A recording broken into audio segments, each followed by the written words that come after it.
तो आओ सुनाओ आप सबको एक प्यार की कहानी। सुनाओ। एक था शहर का मुंडा, एक थी गांव की लड़की।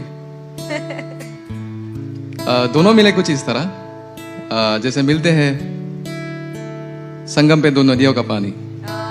वाह। फिर एक दिन उस मुंडे ने कर दिया उस लड़की से अपना प्यार का इजहार कुछ इस तरह।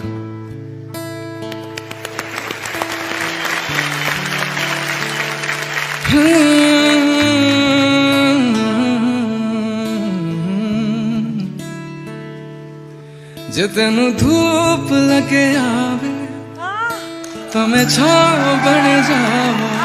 क्या बात है। तेरी खुशियों के खातिर मैं सारे जग से लड़ जावा।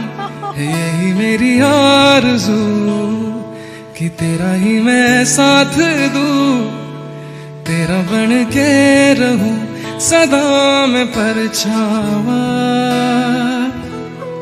तू मेरी हीर में तेरा रांझा, करता हूँ मैं तुझसे ये वादा, तेरे बगैर ना कोई दूजा सोनिए।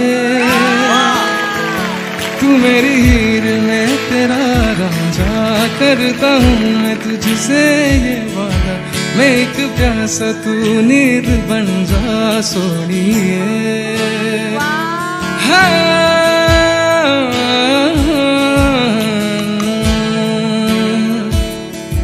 तू मेरी हीर में तेरा रांझा, करता हूँ मैं तुझसे ये वादा, तेरे बगैर ना कोई दूजा सोनिए। बहुत अच्छा।